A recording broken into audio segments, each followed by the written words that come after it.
Somos GQ, tu canal, el canal digital de los líderes de opinión. Personas que nos representan en el Consejo Municipal de Pereira, en la Asamblea Departamental de Risaralda, que también hacen parte de las instituciones públicas como la Gobernación de Risaralda y la Alcaldía de Pereira. Por supuesto, saludamos a los medios de comunicación, a quienes también agradecemos mucho su presencia, pues su labor informativa hace que el país entero conozca los retos económicos y cómo se están afrontando desde la educación superior. Y asimismo, saludamos a nuestra comunidad de la institución Área Andina que nos acompaña el día de hoy. Un saludo muy especial y agradecemos la presencia de nuestros estudiantes, docentes y cuerpo administrativo. A todas las personas que se han unido a esta convocatoria, muchísimas gracias. Para dar inicio a este espacio de conversación, quiero que participe, por favor, Erika Milena Ramírez Sánchez, quien es nuestra vicerrectora nacional administrativa y financiera, que en representación de Área Andina se convierte en anfitriona de nuestro encuentro. Bienvenida.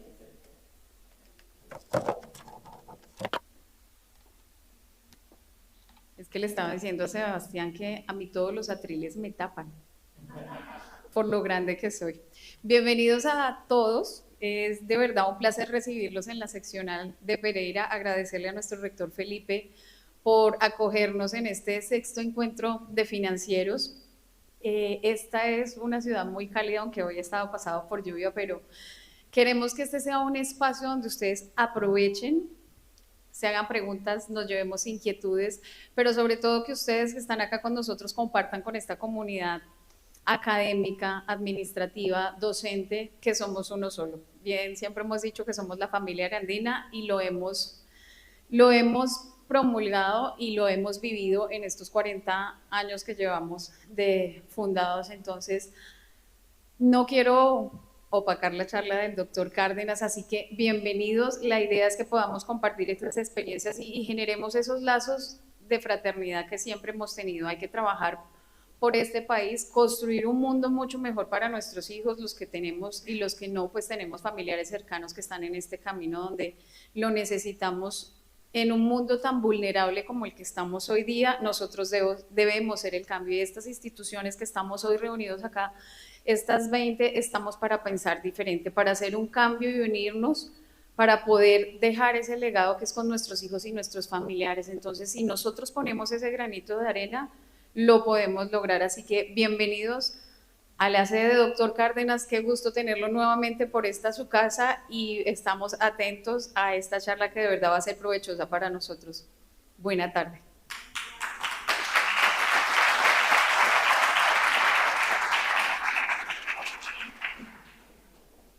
Agradecemos mucho a la vicerrectora Erika por este saludo. Ahora quiero presentarles al doctor Mauricio Cárdenas Santamaría. Él es un economista colombiano con experiencia en la academia y el mundo de las políticas públicas. Ha sido ministro de Hacienda y Crédito Público de 2012 al 2018, de Desarrollo Económico en 1994, de Transporte entre 1998 y 1999, de Minas y Energía en el periodo 2011-2012, director del Departamento Nacional de Planeación entre 1999 y el 2000, y 2 veces director del Centro de Estudios Colombianos de Desarrollo. Ha sido también miembro del Consejo Directivo de Ecopetrol, ISA, Telefónica, ISAG y la Bolsa de Valores de Colombia, así como la Task Force liderada por Michael Bloomberg y Lauren Summers. Ha escrito numerosas publicaciones, entre ellas el libro Introducción a la Economía Colombiana y artículos varios en temas de empleo, desigualdad y pobreza, el efecto del conflicto sobre la economía, el crecimiento económico y los movimientos de capitales, entre otros. Adicionalmente, ha sido columnista de diarios como El Tiempo en Colombia. Obtuvo su título de PhD en Economía de la Universidad de California en Berkeley. Hoy tenemos la oportunidad de contar con su presencia para hablarnos de macroeconomía enfocada en el sector educativo. Quiero invitar al doctor Mauricio al escenario y lo recibimos con un fuerte aplauso.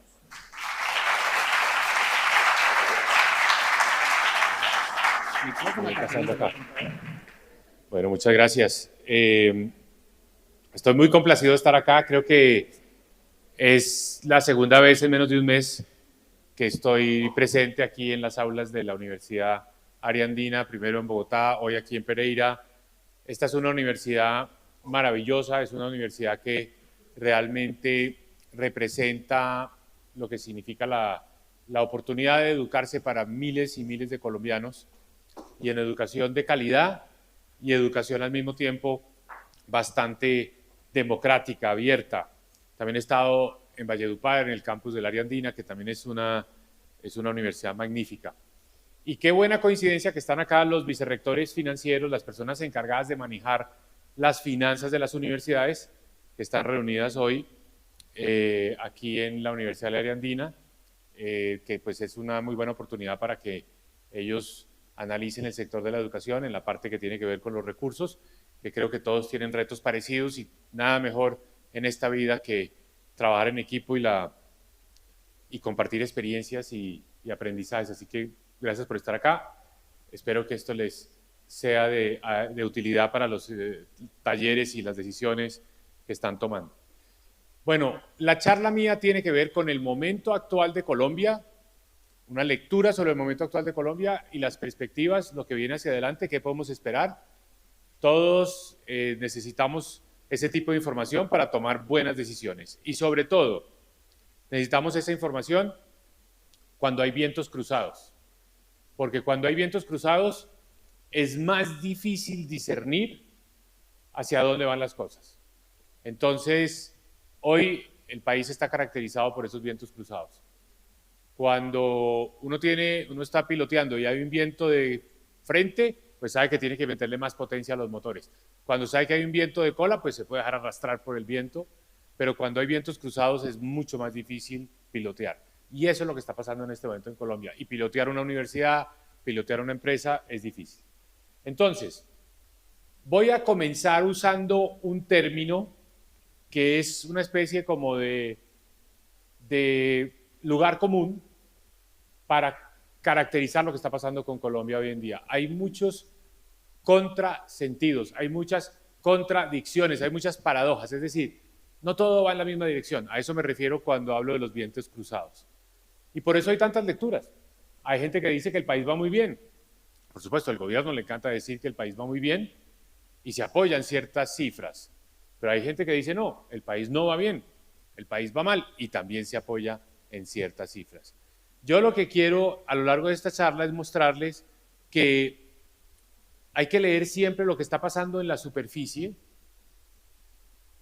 pero también tratar de entender cuáles son las corrientes subterráneas y hacia dónde están dirigidas esas corrientes subterráneas, porque hay que anticiparlas antes de que salgan a flote, antes de que salgan a la superficie.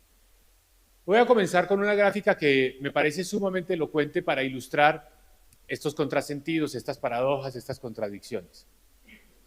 El Producto Interno Bruto, que como todos ustedes saben, es la síntesis de la actividad económica, mide cuánto se está produciendo en un país o en un departamento o en un municipio, en este caso en Colombia, trimestralmente, es la línea color naranja de esta gráfica, perdón, color amarillo de esta gráfica. Y como ustedes ven, el Producto Interno Bruto colombiano venía creciendo a un ritmo relativamente estable y sostenido hasta la pandemia. Viene la pandemia, tiene una caída fuerte, pero también un rebote muy significativo. Pero después de ese rebote ha habido un crecimiento muy lento. Yo diría que un estancamiento de la economía colombiana. En el año 2024, la economía colombiana creció menos de 2%. O sea, un crecimiento muy bajo.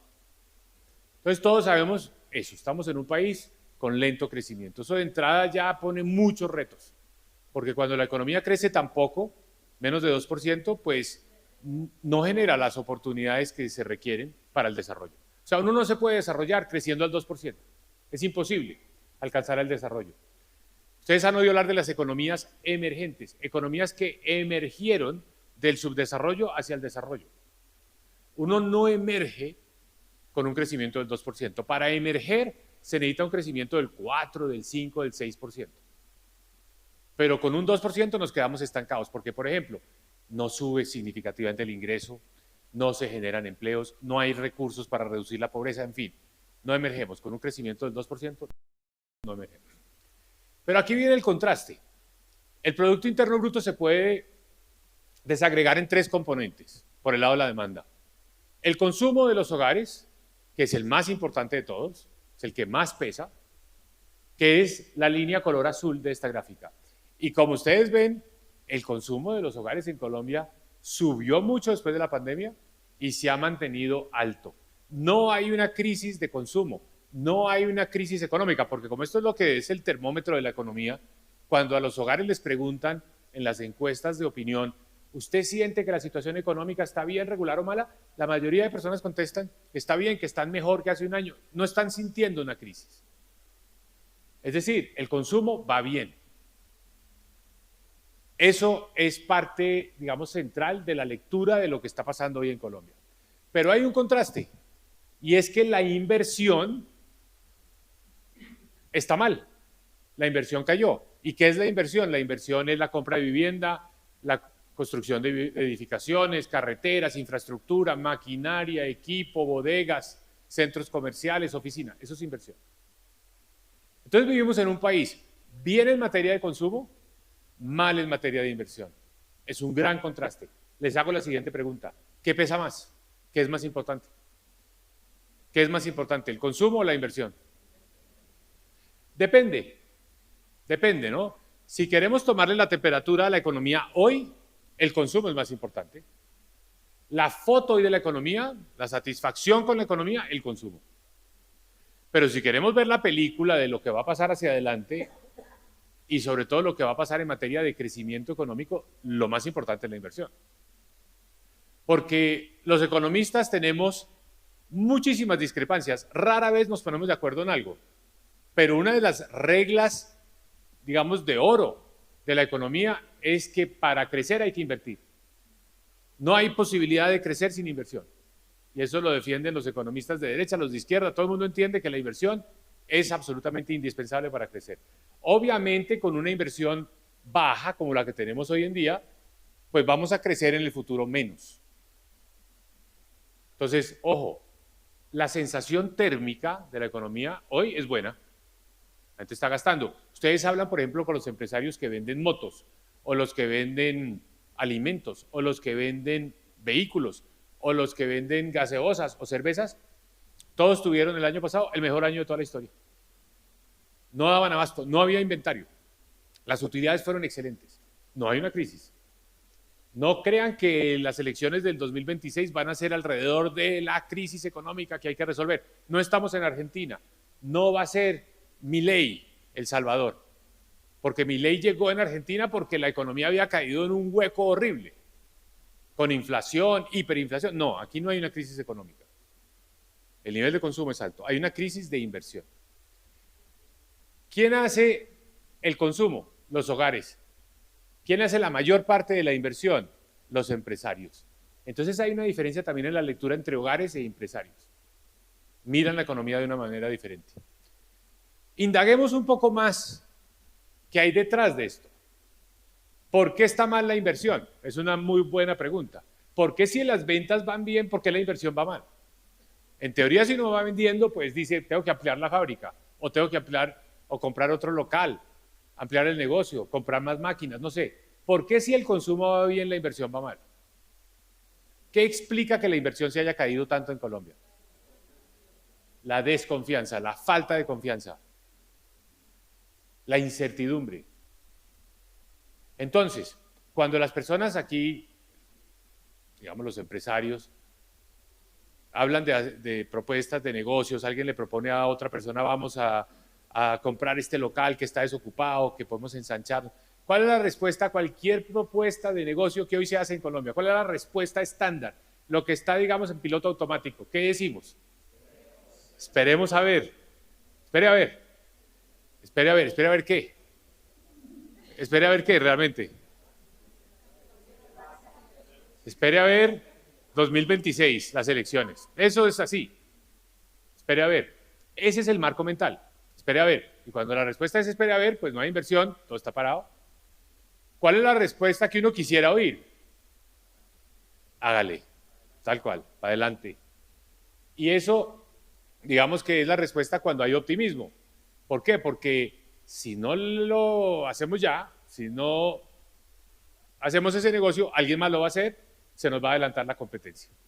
Entonces tenemos que cambiar el marco mental del esperemos a ver al hágale. Esa es la respuesta. Bueno, esto de que la inversión esté baja nos pasa una cuenta de cobro sobre el crecimiento. El crecimiento, hay muchas formas de medirlo. Hay una que es muy interesante, que es el crecimiento potencial. Eso hay que calcularlo, eso no se observa, hay que calcular el crecimiento potencial. Entonces, digamos que hay fuentes muy serias, muy confiables de cálculo del crecimiento potencial o del PIB potencial, a qué ritmo va creciendo el PIB potencial. El crecimiento potencial, hagan de cuenta, es como cuando uno va en un carro, hay una velocidad máxima a partir de la cual el carro empieza a sonar desbarajustado. Empiezan a sonar cosas. Es decir, el crecimiento potencial es ese ritmo de crecimiento que la economía puede sostener antes de que empiece a sonar desajustada. ¿Y qué es desajustada? Que haya inflación o que haya un déficit externo muy alto. Ese es el crecimiento potencial, el que se puede mantener. Es decir, esa velocidad que puede tener el carro sin que nos empecemos a preocupar. El crecimiento potencial de Colombia del 2000 al 2019, 2 décadas, fue 3,8%. Fue muy bueno, fue un crecimiento alto, 3,8%. De hecho, a ese ritmo en promedio crecimos durante esos 20 años. Con el nivel actual de inversión, dice el Banco de la República, el crecimiento potencial de Colombia ya no es 3,8%, sino 2,7%. Es decir, si esta economía crece más de 2,7%, ya el Banco de la República se pone nervioso de que va a haber inflación o que va a haber un déficit en la cuenta corriente, la balanza comercial. Es muy malo pensar que vivimos en un país que al 2,7 ya entra en problemas, que esa es su velocidad máxima. Y esa es la realidad. Ese es el país que muchos de ustedes, los estudiantes, van a enfrentar, un país que va a crecer al 2,7. ¿Por qué? Porque ahora no se está invirtiendo. No se están haciendo las fábricas, no se están haciendo las carreteras, no se están haciendo las viviendas. Ese es el problema. La falta de inversión compromete el crecimiento futuro. Y ojo, eso no le va a tocar a este gobierno. Eso, los platos rotos los tiene que pagar el próximo gobierno, que hereda un crecimiento potencial bajo, por la baja inversión que ha habido hasta ahora. Pero bueno, vale la pena también preguntarnos, y entonces, si hay desconfianza, si hay incertidumbre, ¿por qué el consumo de los hogares está bien? ¿Por qué esa bipolaridad que hay detrás de las buenas cifras de consumo? Porque están disociadas las dos cosas. Deuda. La gente se está endeudando, las tasas de interés han bajado un poco, la gente se está endeudando para comprar las motos o los electrodomésticos, etcétera, etcétera. También ha bajado la inflación. Y al bajar la inflación y los salarios aumentar, recuerden que los salarios aumentaron más de 10%, la inflación está en 5%, ahora lo vamos a ver, eso significa un aumento en la capacidad adquisitiva, han subido más los salarios que los precios. Otro factor que aumenta el consumo. Pero la lista es mucho más larga. ¿Qué otros elementos se les ocurren detrás del auge del consumo? Las remesas, el gasto público. Aquí en el eje cafetero, ¿qué es tan importante además de las remesas? La cosecha cafetera, el valor de la cosecha cafetera. Empecemos por las remesas. Voy a adelantarme un poco para explicar lo que está pasando ahí. Ahora vuelvo atrás. Voy a empezar. Yo voy al orden que ustedes me digan. Entonces me hablaron de remesas. Lo que está pasando con las remesas es realmente impresionante. Estamos recibiendo $1.000 millones mensuales en remesas. Eso es el doble de lo que recibíamos hace 5 años. Para que ustedes tengan una idea, $1.000 millones son tanta plata que es difícil dimensionarlo. Esto es 4 millones de hogares en Colombia recibiendo cada uno $1 millón al mes. Es como que 4 millones de hogares en Colombia tuvieran otro salario mínimo. ¿Y en qué se convierten las remesas? Pago de servicios públicos, pago del arriendo, pago del mercado, de pronto la matrícula. No es inversión, es consumo. Las remesas son consumo. Entonces aquí también hay una contradicción. ¿Esto es bueno o malo? Depende. Y vuelve el tema del corto versus el largo plazo. La sensación térmica hoy versus esa corriente subterránea. La sensación térmica de esto es buena, gasto, y sostiene el nivel de vida de los hogares colombianos. Nadie lo puede negar. Pero, ¿cuál es la otra cara de la moneda? ¿Cuál es la otra cara de la moneda de las remesas?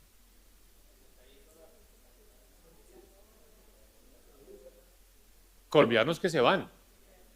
Colombianos que se van. ¿Y qué va a pasar? ¿Qué pasa con esos colombianos? ¿A qué crecimiento económico contribuyen? Al del país donde llegan, no a nosotros. Lo que mandan acá es análogo a una limosna. ¿No? Manden allá para que se sostenga la familia. Pero el crecimiento es allá.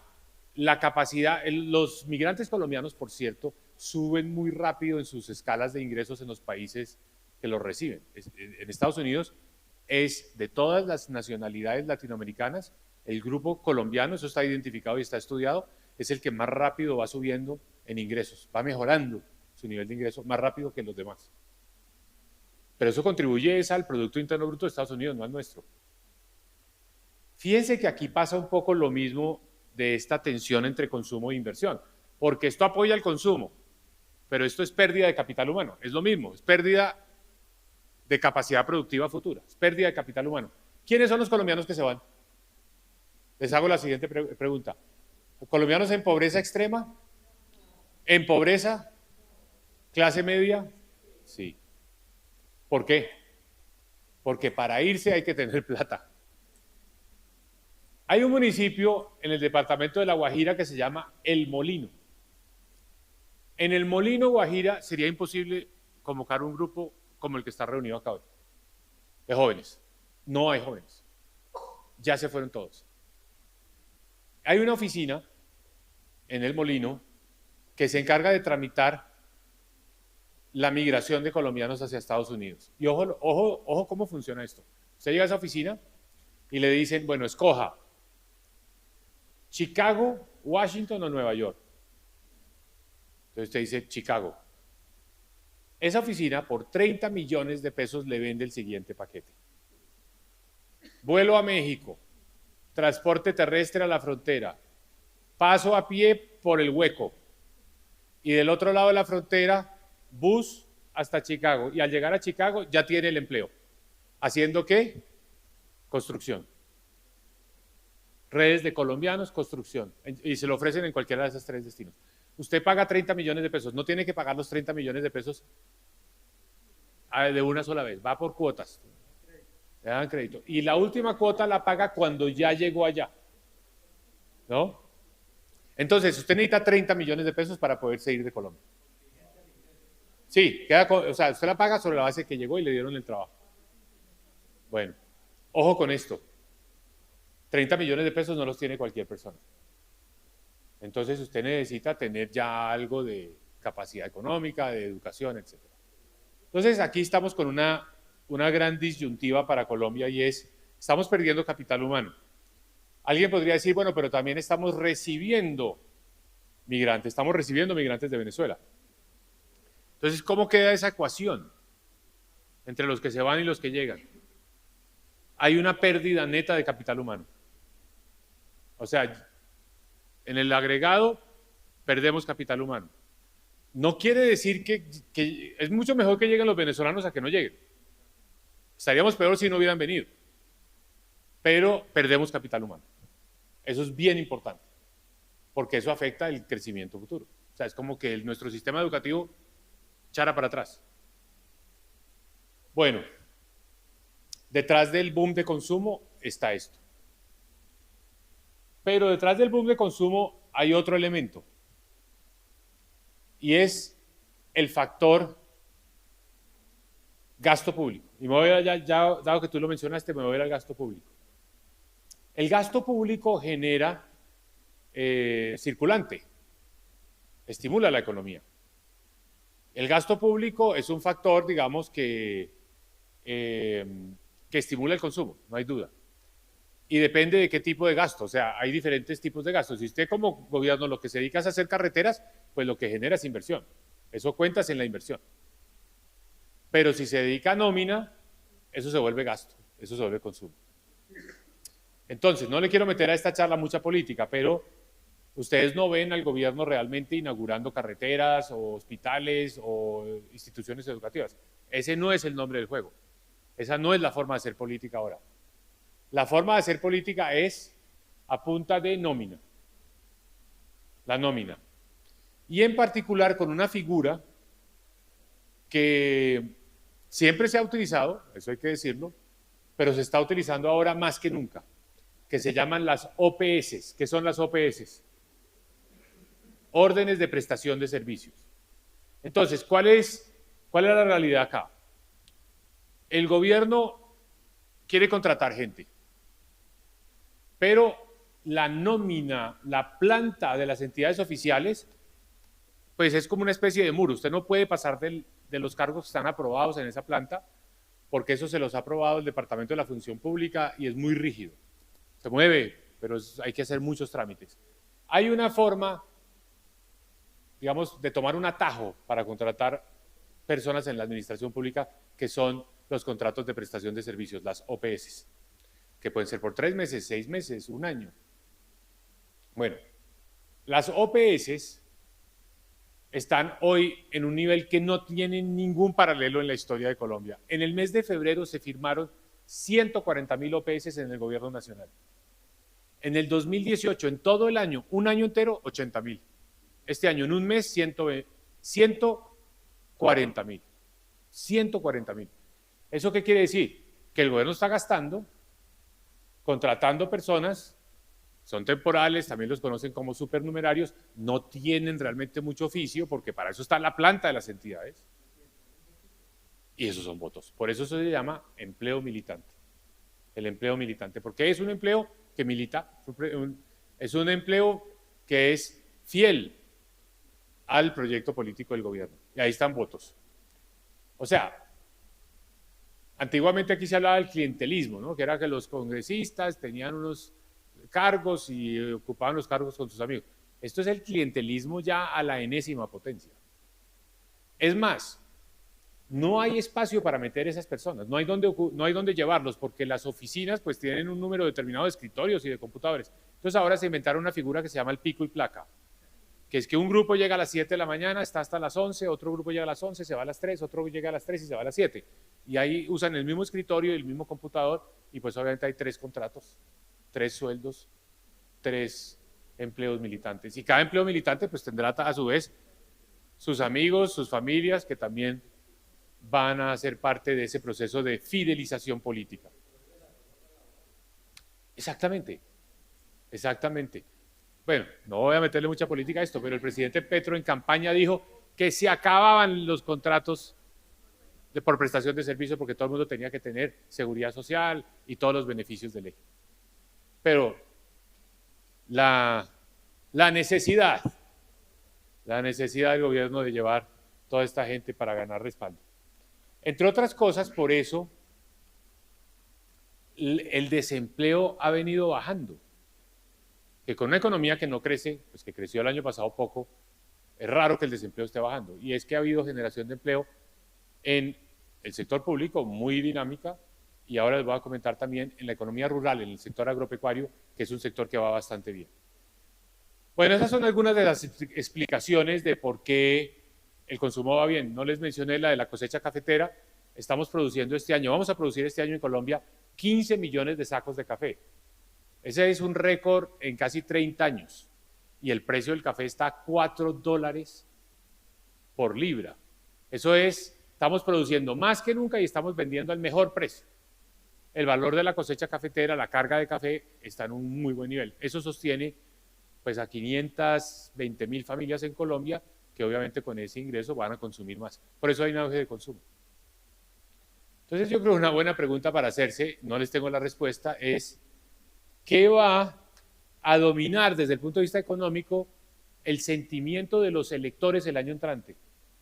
¿La sensación térmica de que las cosas están bien o esa corriente subterránea que es Nos estamos alejando de la costa porque no estamos invirtiendo, el capital humano se está yendo, entonces las perspectivas de crecimiento económico no van a ser buenas. ¿Qué va a dominar? ¿Qué va a dominar el resultado de las elecciones? ¿Cuáles de esas dos sensaciones? Pero bueno, les prometí que iba a adelantarme para hablar del gasto público y lo voy a hacer, dado que eso explica por qué hay buen nivel de gasto, buen nivel de consumo. Ahí, detrás de este déficit están esos contratos de prestación de servicios. A ver, este es el momento de la charla donde todo el mundo se pone a revisar el WhatsApp. Entonces les voy a pedir que no hagan eso, porque esta es la diapositiva más importante de esta charla, aunque no lo parezca. El déficit fiscal es el exceso de gasto sobre los ingresos del gobierno. Colombia siempre ha tenido déficit fiscal, no se preocupen, uno puede tener un déficit fiscal, no hay problema. Lo que pasa es que ese déficit fiscal debe ser responsable, razonable, sostenible, póngale el adjetivo que quieran, que sea, digamos, algo que no genere preocupación. Un déficit sostenible para Colombia es un déficit que está entre 2 y 4% del PIB. Esto hay que medirlo como porcentaje del PIB porque los números son muy grandes, 2 a 4% del PIB. ¿Por qué tener un déficit moderado es posible y no nos ponen problemas? Porque si uno tiene con ese déficit la posibilidad de hacer una inversión, el metro de Bogotá, las 4G, Serpilopaga, créditos subsidiados al ICETEX, si uno puede hacer inversión con ese déficit, siendo ese déficit razonable, eso le genera crecimiento económico. Y ese crecimiento económico hace que el saldo de la deuda como porcentaje del PIB no se le suba. Sube la deuda, pero sube el PIB también. Esa es la magia. Eso es lo que hace que el déficit de 2, 3, 4% del PIB se pueda mantener. Si la economía crece 3, 4%, no se le sube la relación deuda-PIB. Por eso se equivocan quienes dicen, no, esta situación hay que traer a Milei y a los asesores de Milei porque hay que acabar con el déficit fiscal. Debemos llegar a presupuesto cero, a déficit cero. Eso es válido en la Argentina porque en Argentina estaban financiando estos déficits grandísimos con emisión. Entonces había hiperinflación. Entonces, claro, para resolver ese problema tienen que acabar con el déficit fiscal. Y tiene toda la razón Milei.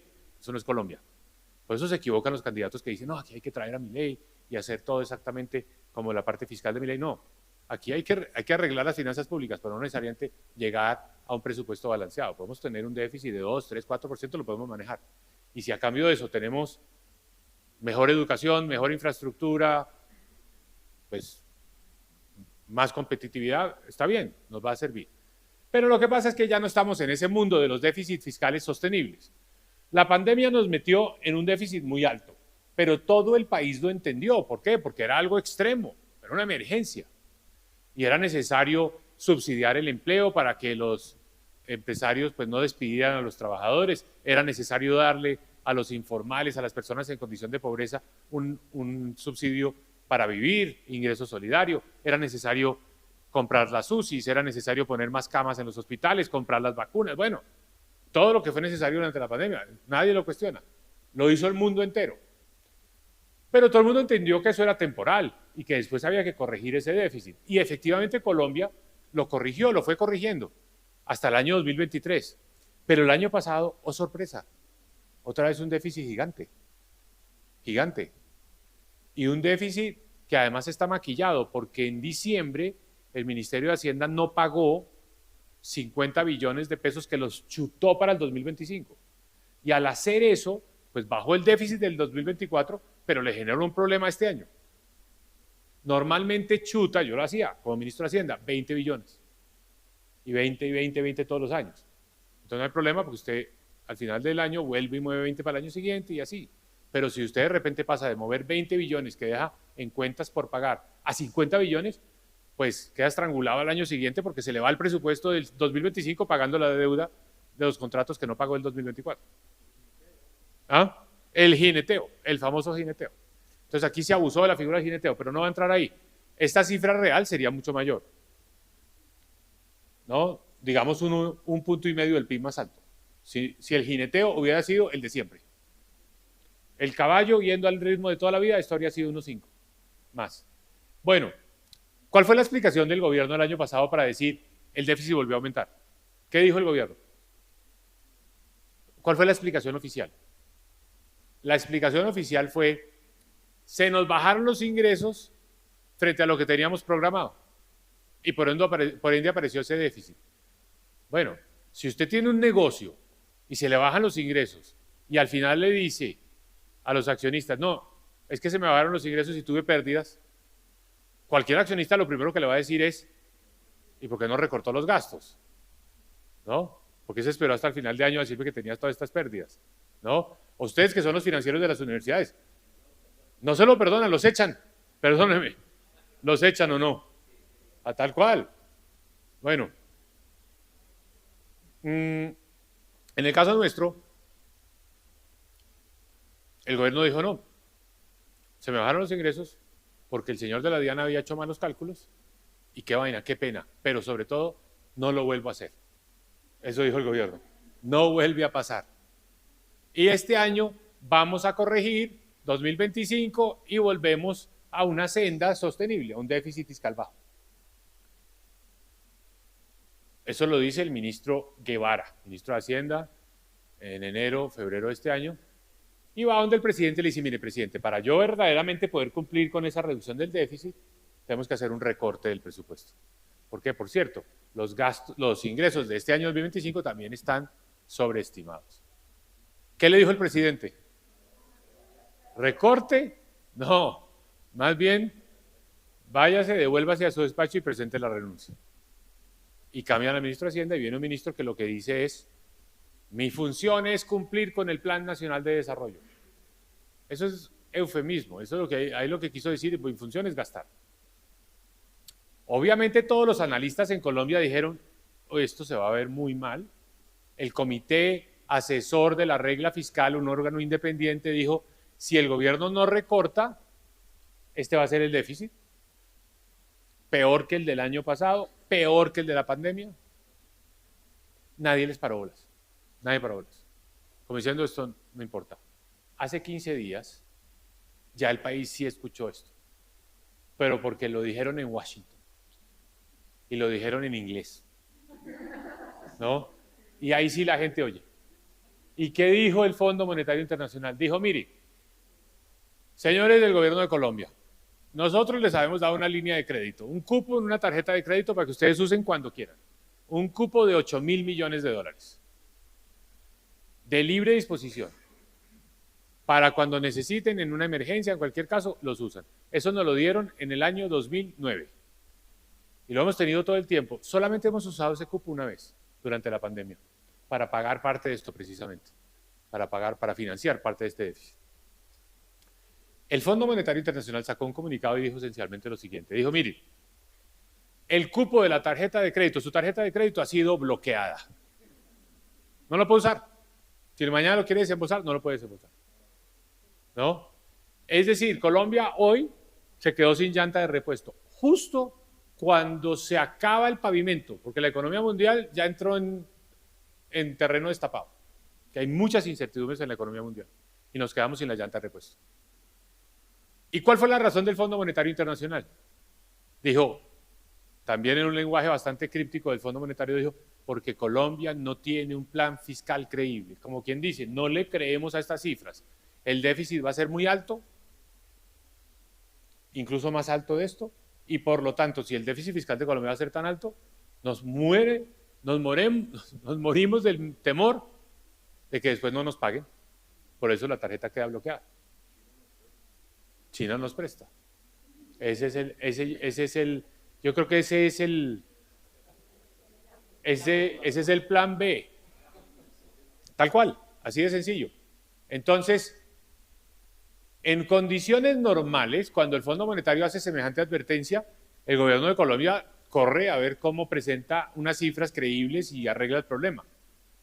Ese mismo día, minutos después, el presidente de la República puso un X diciéndole a la señora directora del Fondo Monetario Internacional que era una vampiro y que los vampiros se escondían cuando salía el sol, como quien dice, usted le llegará el día en que sale el sol de la economía y sale el sol de la verdad y usted va a tener que irse a esconder.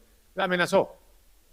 O sea, ¿qué voluntad hay de arreglar esto ahora? Ninguna. no hay ningún interés. Entonces, ojo, que nosotros vamos para un déficit que va a ser muy alto, como mínimo este 7,6 puede ser más alto, puede ser mucho más alto. Entonces, estamos en la peor situación fiscal de toda nuestra historia. Nunca antes habíamos tenido un déficit de ese tamaño, ni siquiera en la pandemia, ni en las peores crisis, ni cuando se cayó el precio del petróleo, nunca, nunca. O sea, este déficit aquí que parece muy alto, de 4% del PIB, yo era ministro de Hacienda, fue cuando perdimos el 20% de los ingresos fiscales de Colombia por cuenta de la caída del precio del petróleo. Aún en una crisis tan grande, el déficit lo contuvimos en 4% del PIB, para después corregirlo. Entonces, bueno, aquí hay un gran problema. ¿Por qué? ¿Por qué tener ese déficit fiscal es tan problemático? ¿Cuáles creen ustedes que la consecuencia de esto? La deuda se sube, se encarece, pero alguien podría decir, los inversionistas están tranquilos porque el dólar está barato. Y el dólar está barato, y esta es mi hipótesis, porque los inversionistas están pensando, un poco con el deseo, que va a venir un gobierno serio en el 2026 y va a arreglar este problema. Esa es la apuesta de ellos.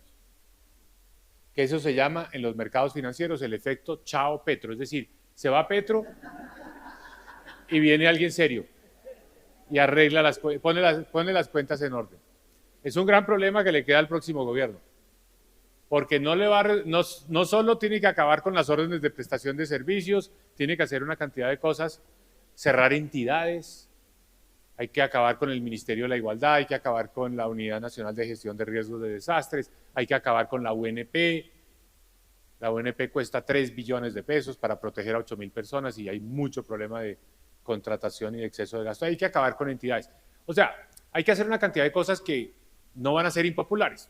Acabar con el Ministerio de la Igualdad no va a ser impopular, porque no ha hecho nada. O acabar con la Unidad de Gestión de Riesgo de Desastres no va a ser impopular porque tiene un pésimo nombre. Pero hay que hacer unas cosas que no van a ser populares. O sea, no todo va a ser color de rosa. Ejemplos de cosas impopulares que hay que hacer para resolver este problema fiscal. Dígame en 2 o 3. Quitar subsidios. Uno de los cuales toca una fibra muy sensible, especialmente los transportadores en Colombia. Al de la CPM. ¿Qué más? Pues el gobierno tiene que ser muy cuidadoso a qué le mete la plata, y hay que meterle la plata a lo que más le genere crecimiento económico, y la vivienda genera mucho crecimiento económico, entonces yo creo que eso no lo recorta, sino que más bien abre espacio para poderle meter plata a la vivienda. Pero la nómina, hay que recortar la nómina, cerrando entidades.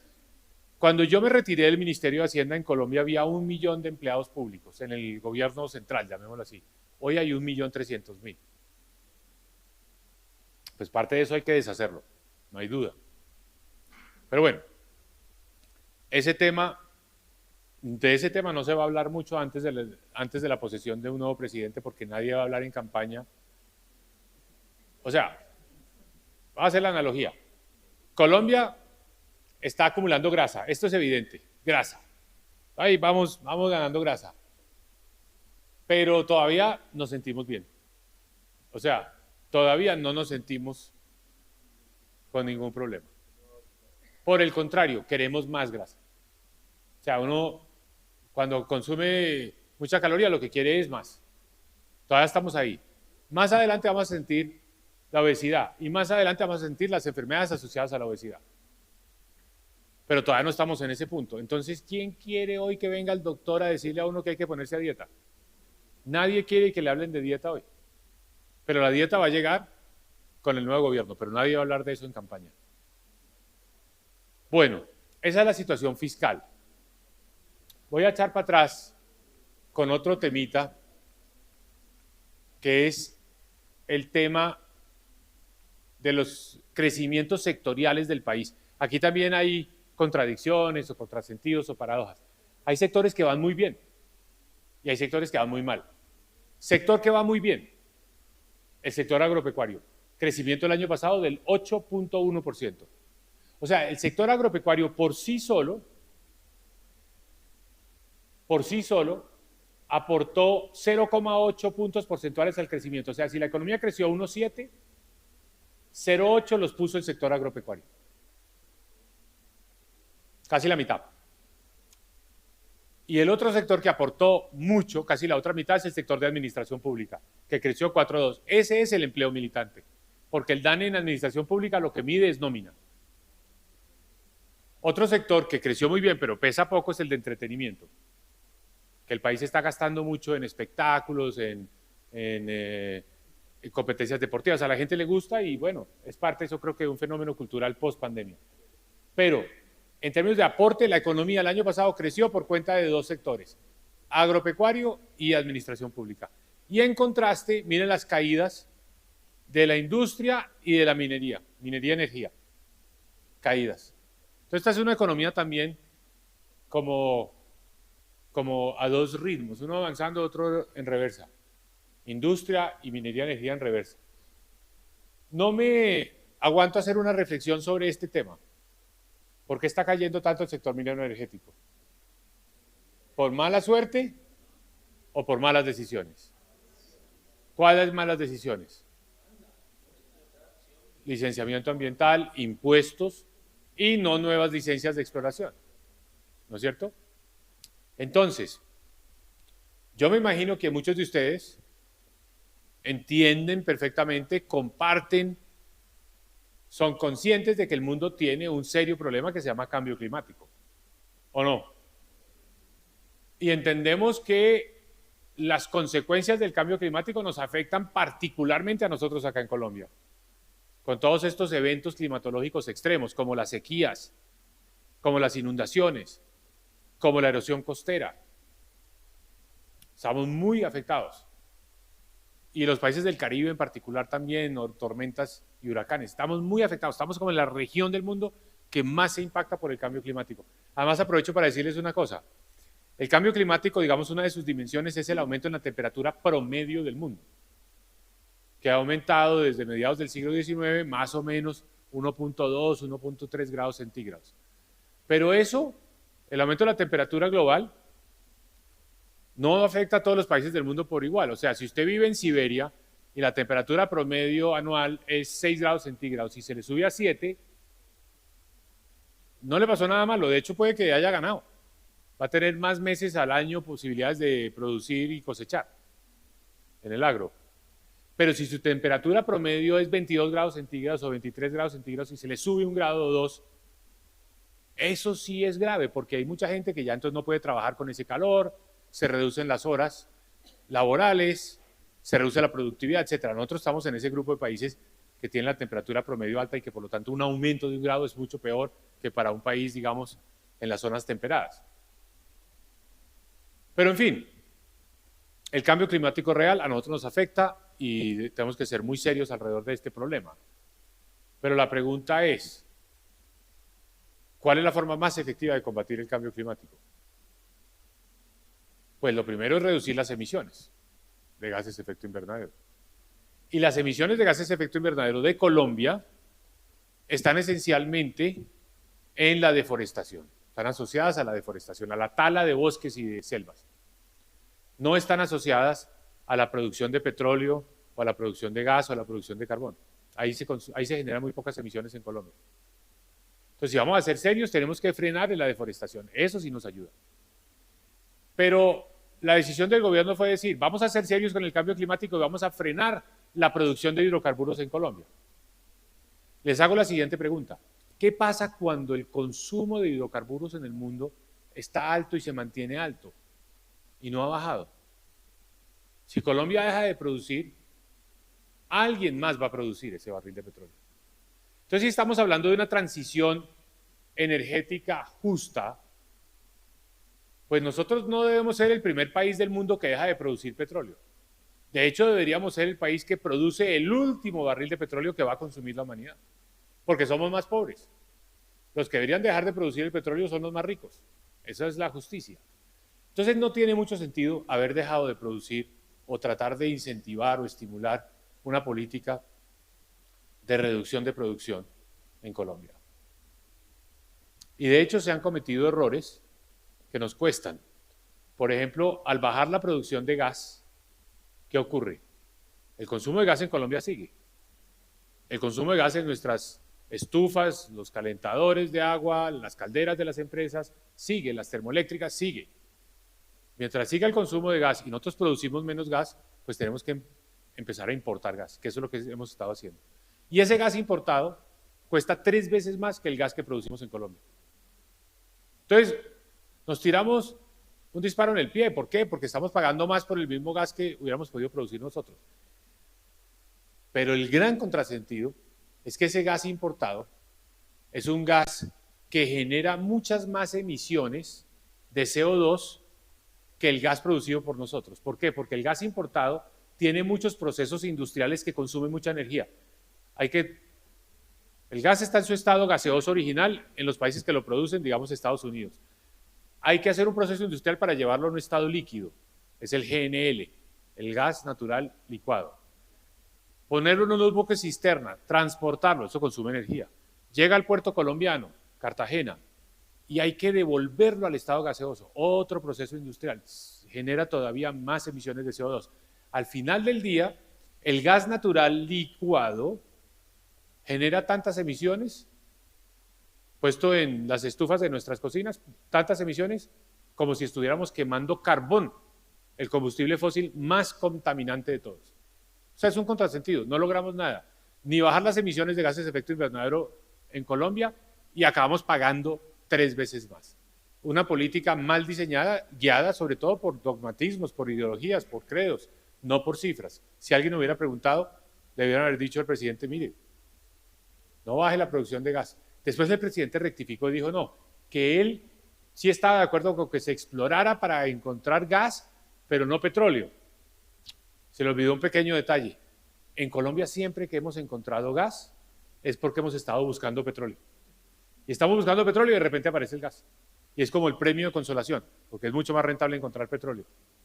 Pero no encontramos gas porque estábamos buscando gas. Siempre es porque se está buscando el petróleo. Y así ha sido con los nuevos hallazgos y descubrimientos. Bueno, esa pequeña digresión sobre este tema del sector de minas y canteras. Pero hablemos de lo positivo, hablemos del agro. Les voy a mostrar unas cifras. Estas son las exportaciones de productos agropecuarios el año pasado. Café, 4.000 millones de dólares. Flores, 2.385. Banano, 1.070 millones de dólares. Limón Tahití, 137 millones de dólares. Aguacate Hass, 309 millones de dólares. Lo interesante son las tasas de crecimiento. Tasas de crecimiento altas. Ojo, a los estudiantes que están acá, aquí es donde están las oportunidades de trabajo. Aquí es donde están las posibilidades de emprendimientos. Aquí es donde ustedes pueden desarrollar sus actividades sin tanto temor a la interferencia del Estado. Digamos que ese es un sector que no dependerá tanto de qué pasa con las elecciones del año entrante. Que haya inversión, que haya buenos proyectos, ahí va a haber empleo. Porque además estos sectores se están tecnificando y ahora sí requieren contadores, requieren financieros, requieren técnicos agropecuarios, etcétera.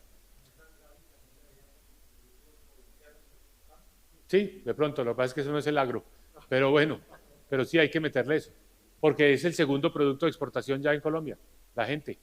Eso es triste, pero eso es así.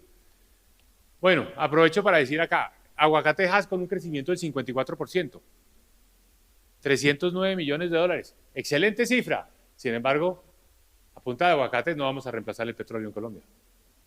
Petróleo son 20.000 millones de dólares. O sea, tendríamos que poner a todo el mundo a comer aguacate todo el tiempo, desayuno, almuerzo y comida. No, no hay otra forma. ¿No? A mí me encanta el aguacate, pero todavía no he llegado al aguacate para el desayuno. No he llegado todavía allá. Mi señora sí, ¿no? Ese paso me falta, ¿no?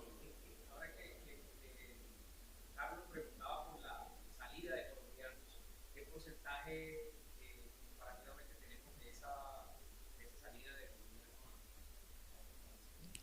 ¿Cómo son las cifras? Mira, se habla de 500.000 colombianos por año. Esa es la cifra que se está manejando, ¿no? Eso es como el 1% de la población anualmente, que es lo que estamos perdiendo.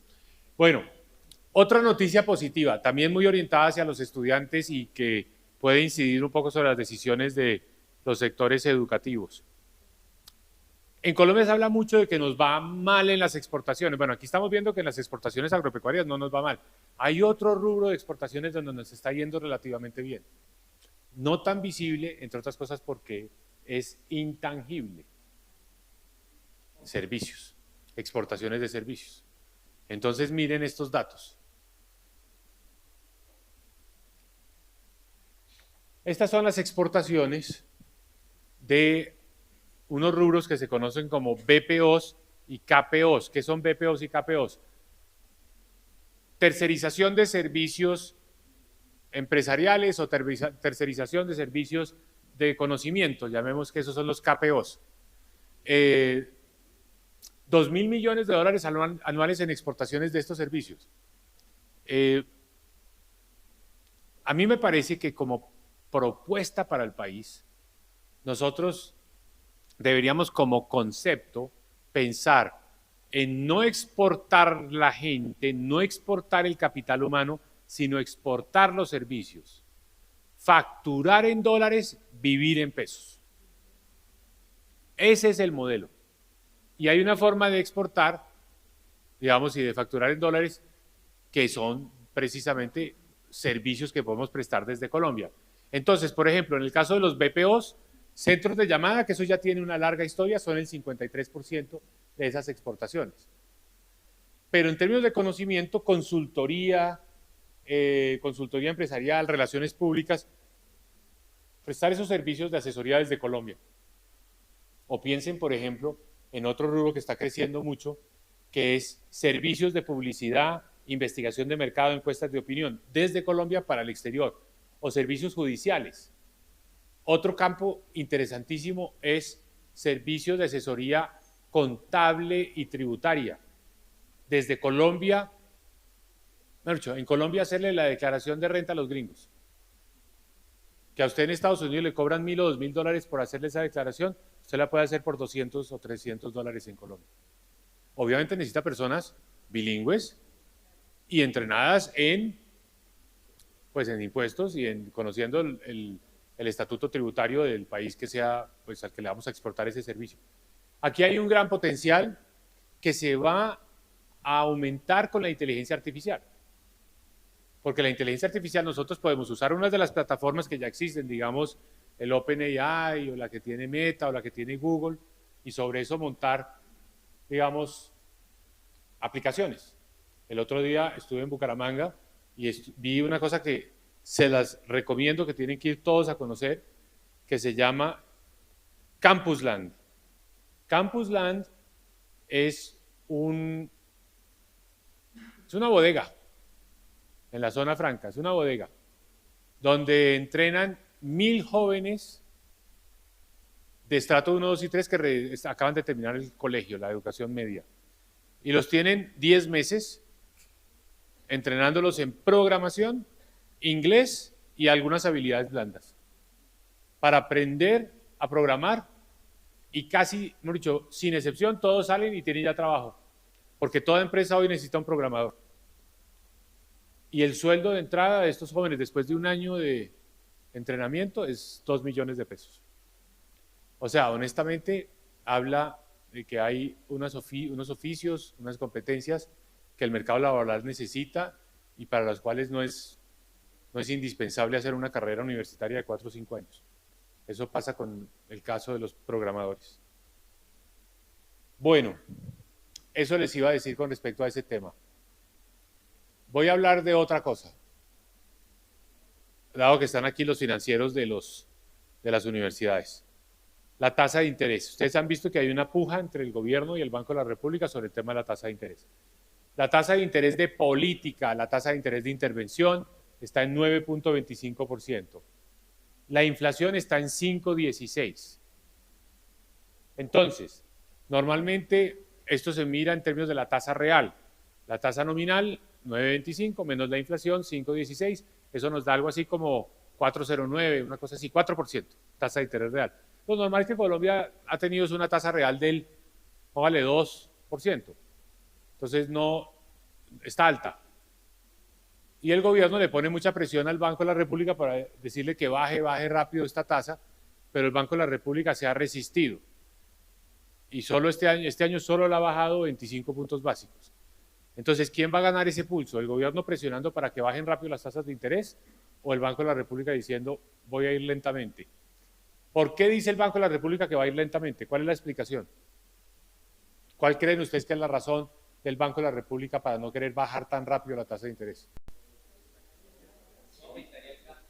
Sí, bueno, primero porque dice, mire, sí, la inflación ha bajado, pero sigue siendo 5. Yo necesito que sea 3. Entonces todavía no estoy en donde quiero estar. Pero sobre todo le está diciendo al gobierno, mire, mientras usted tenga ese déficit fiscal gigantesco, usted tiene el pie puesto en el acelerador de la economía, eso genera inflación, no me pida a mí que le baje la tasa de interés, baje usted el gasto público y yo con mucho gusto le bajo la tasa de interés. O sea, esa es la transacción. Y el gobierno, así como le contestó a la señora Georgieva del Fondo Monetario que era un vampiro, al Banco de la República seguramente le estará diciendo, nosotros manejamos las finanzas públicas como queramos, no vamos a bajar el gasto público, porque por cierto lo necesitamos para ganar las elecciones del año entrante. Pues esa parte sí seguro no se las dicen, pero eso es implícito, eso es obvio.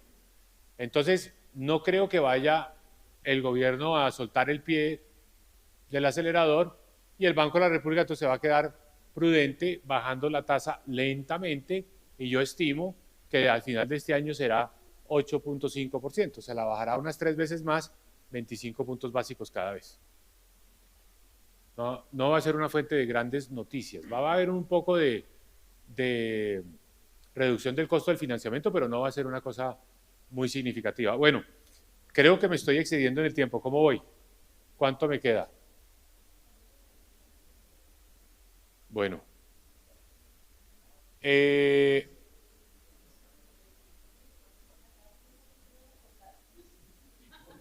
Bueno, esto ha ayudado a que ya se recupere un poco el crecimiento del crédito. Estos son crecimientos nominales. Con una inflación del 5, pues solamente está creciendo en términos reales el de vivienda. Y ya pasó lo peor en términos del deterioro de la cartera de los bancos. Se ha mejorado la cartera de los bancos. Claro, los bancos frenaron el crédito y eso ha ayudado a que la cartera que se está creando sea una cartera de mejor calidad y obviamente mejoran los indicadores de calidad del crédito. Bueno, voy a hablar un poco de la tasa de cambio. Esta es la tasa de cambio. Entonces, como ustedes ven acá, las tasas de cambio recientemente en casi todas las monedas latinoamericanas han tendido a subir, después un poco de corrección, pero no ha habido una situación digamos, alguien podría decir, bueno, pero si usted está tan preocupado por la situación fiscal de Colombia, ¿por qué el dólar no lo refleja? Y yo ya les dije, porque los mercados piensan que esto va a mejorar y por lo tanto no entran en pánico todavía. Pero ya sí se empieza a ver que el costo del financiamiento para Colombia está por encima del de otros países. Entonces estamos en una situación pues no tan buena en ese frente porque ya los mercados están castigando un poco más a Colombia, piden una tasa de interés más alta. El gobierno acaba de sacar un bono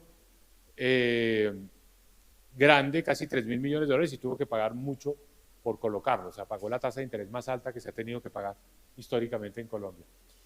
Bueno, entonces ahora voy a pasar a otro tema.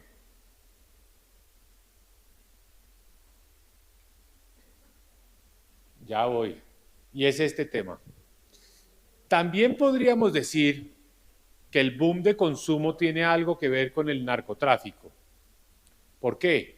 Porque el narcotráfico genera circulante, genera ingreso y le da consumo a las personas pues que se lucran y se benefician de este negocio. Y el negocio del narcotráfico está en claro ascenso. Fíjense las cifras de hectáreas cultivadas con coca y las cifras de producción potencial de cocaína.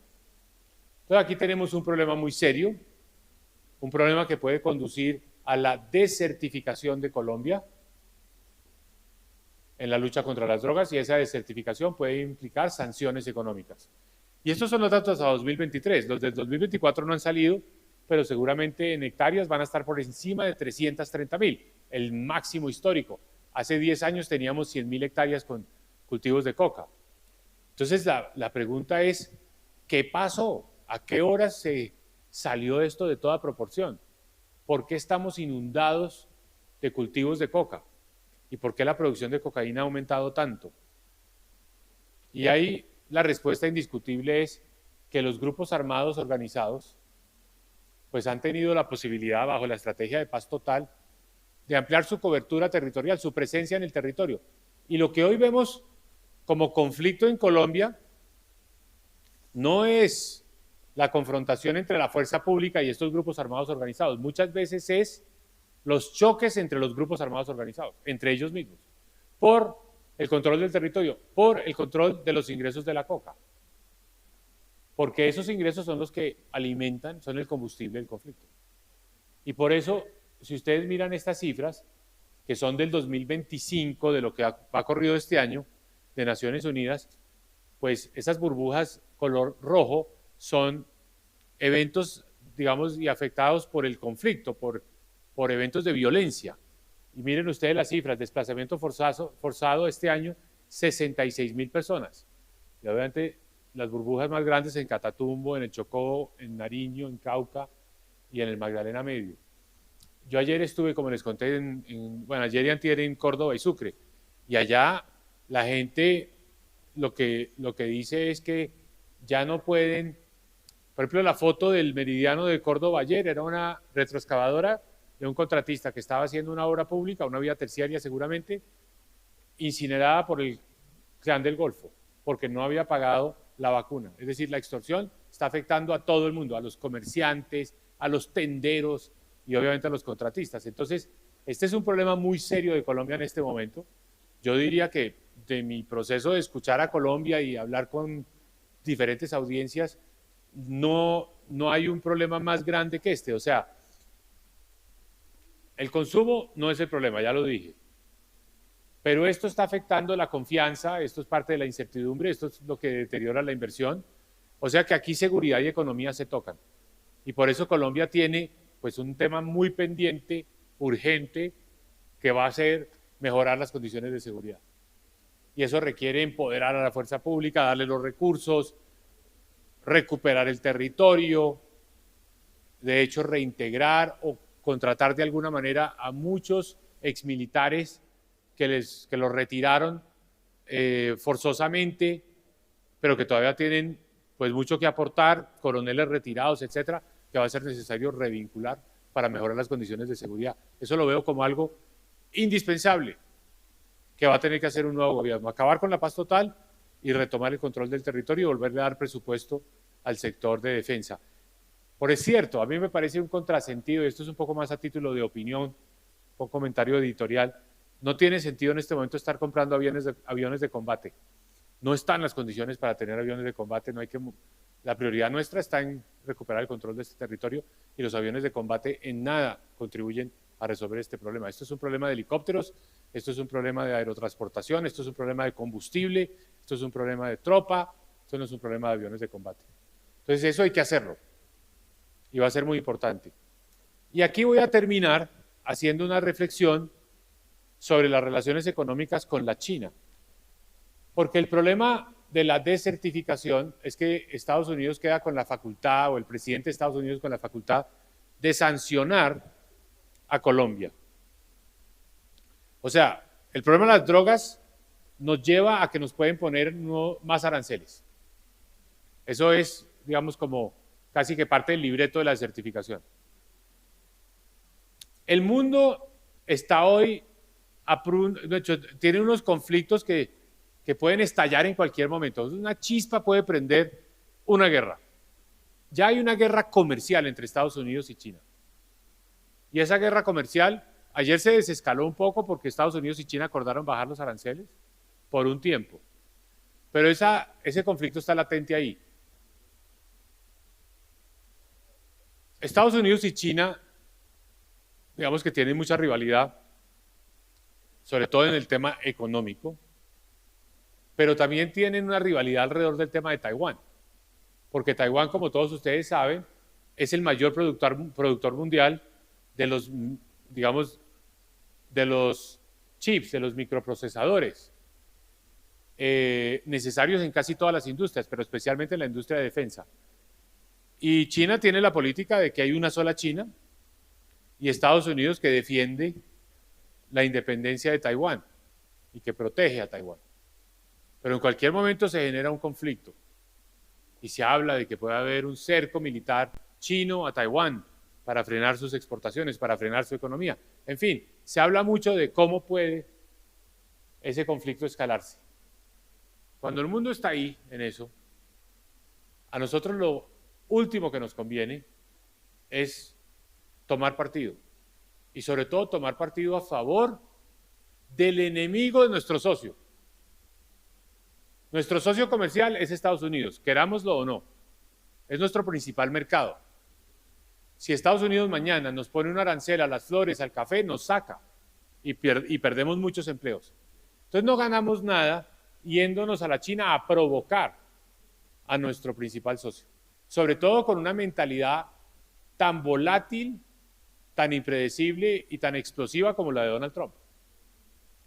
Colombia debe desarrollar más relaciones económicas con la China, no tengo la menor duda, debemos comerciar más con la China, debemos traer más inversión china a Colombia, no hay duda. Pero en este momento debemos pasar de agache, volar bajito, que no nos vea el radar de Estados Unidos. Entonces a mí me parece una provocación innecesaria irse a firmar este tratado de la Ruta de la Seda. ¿Por qué? Porque el Tratado de la Ruta de la Seda no es tampoco ninguna maravilla. La inversión china puede llegar con o sin ese tratado.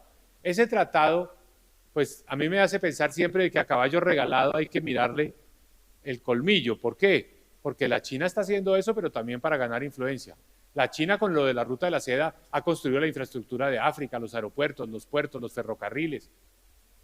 África no los tenía, la China se le adelantó a Estados Unidos, se metió duro a hacer esas inversiones, pero también condiciona la posición que toman los países africanos en muchos temas. Por ejemplo, si los países africanos producen los minerales estratégicos que se necesitan para la transición energética, los chinos se aseguran de que se los vendan a la China, no a Estados Unidos.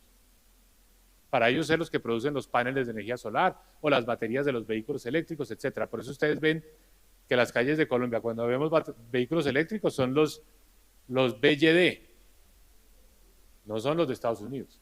Ellos son los que están en la frontera, porque tienen esos recursos minerales de África. En fin, los chinos no son bobos, obviamente. Tienen intereses y la Ruta de la Seda es una forma de comprometer a los países que reciben la inversión. Por eso la India, un rival histórico de la China, con quien tuvo una guerra en 1962, no ha querido firmar el Tratado de la Ruta de la Seda. Italia, cuando llegó la primera ministra Meloni, dijo no más, nos echamos para atrás, se salieron de ahí.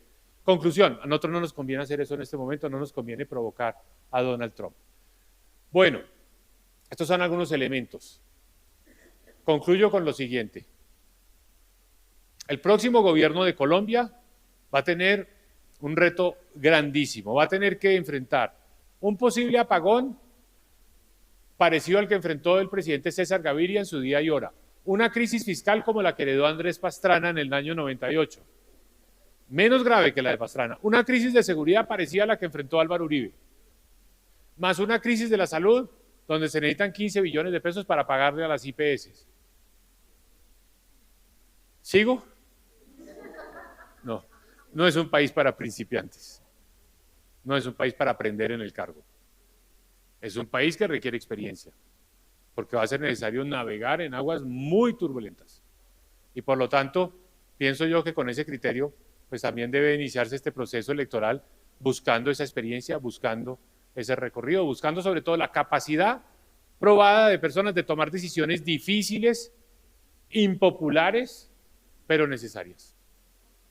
Eso es lo que yo creo que tenemos que premiar para poder enderezar esto y poder recuperar esta economía, con un elemento positivo del comienzo, que es crear confianza y seguridad. Un ajuste fiscal va a generar mucha confianza y inmediatamente eso hace que la economía rebote. Entonces eso va a ser bueno, porque la economía rebotando, creciendo rápido, con todas estas inversiones esperemos a ver ya convertidas en hágale, esas inversiones ya hechas, el país se mueve y eso hace mucho más fácil resolver los demás problemas. Muchas gracias.